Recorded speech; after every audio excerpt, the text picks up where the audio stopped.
今日蒸個陳皮蒸鮑魚仔，咁行過魚檔呢，個老闆話啲鮑魚好大隻，咁啊叫我買翻啲，咁我買啲啦。咁呢度有啲新鮮嘅鮑魚啦，8隻呢度係。咁我哋另外要少少陳皮啦，1角左右就得噶啦。呢度大約係1.5個 gram。咁我哋浸一浸個果皮先，跟住去處理嗰個鮑魚仔。點樣處理個新鮮鮑魚呢？咁我哋擺落去沖洗佢一次先。我哋擺咗落盆水度，我哋約略清洗佢一次先。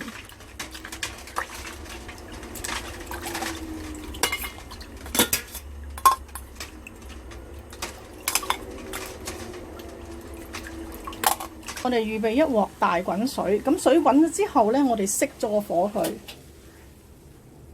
擺啲鮑魚落去，浸佢10秒，反動一下。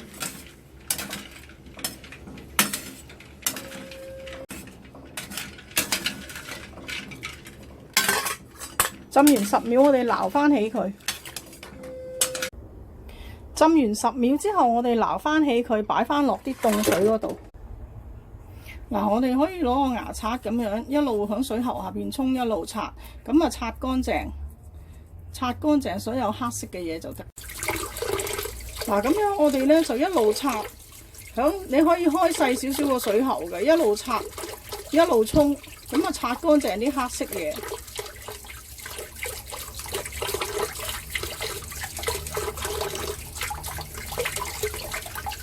嗱，我哋前邊刷乾淨之後咧，我哋後邊個殼都要刷翻乾淨。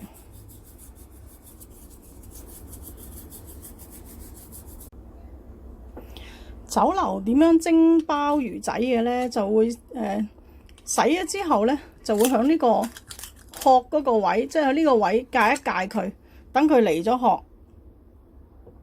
咁將呢啲內臟就去除佢，跟住洗翻乾淨。嗱，我哋再開多一隻。咁今次我哋去殼，我去3隻啦。你響呢個位一撬。咁啊，好易開嘅，一撬就開嘅啦。因為我哋淥過去10秒啊嘛，咁樣跟住去咗呢啲腸啦，去咗呢個頭佢啦，就洗翻乾淨。我哋再擺翻落個殼嗰度。咁其他有幾隻我就唔擺啦。咁嗱，呢一個咧，呢一個係鮑魚乾啦。有人會食，有人唔食。咁韓國人咧就入藥嘅鮑魚乾粥咧係藥膳嚟嘅。有冇睇過大長今？咁我哋呢個呢，我哋自己就唔要啦，因為呢好多人都唔食嘅呢個鮑魚乾呢，我哋拎走佢唔要。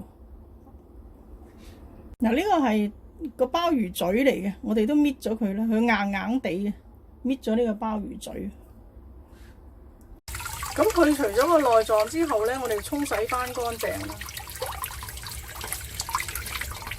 酒樓嘅一般做法呢，就係洗乾淨，去除內臟，就擺翻落個殼嗰度蒸。啲鮑魚洗乾淨之後呢，我哋咁樣反轉佢，擎一擎乾水嘅先。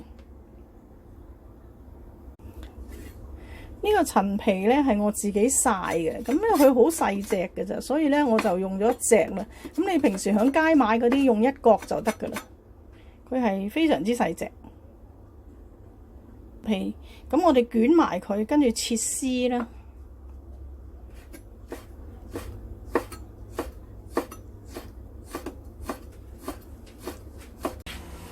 嗱，啲鮑魚洗乾淨，我哋擎過水啦。咁我哋用啲廚房紙再吸翻乾淨佢，要吸翻乾水佢。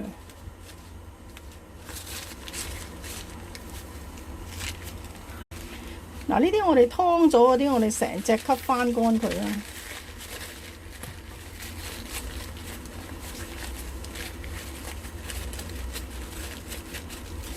跟住連埋個殼，我哋都吸乾佢啦。跟住先擺翻落去。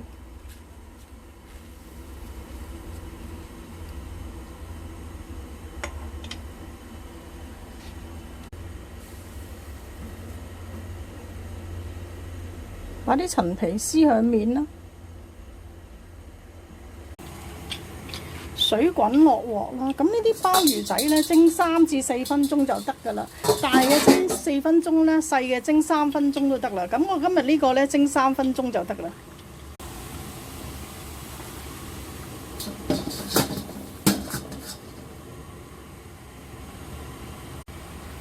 咁我哋而家蒸咗3分鐘，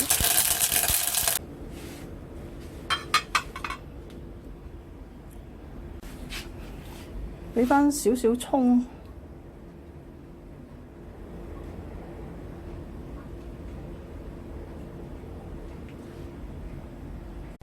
炸翻少少滾油落去。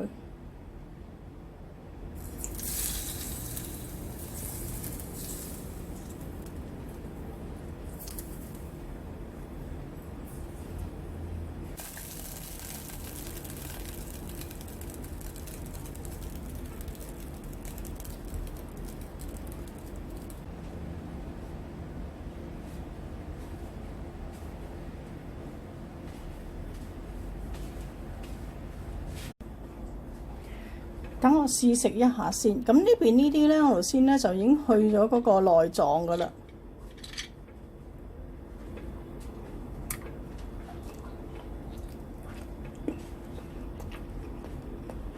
一啲都唔韌，好鮮甜，好好味。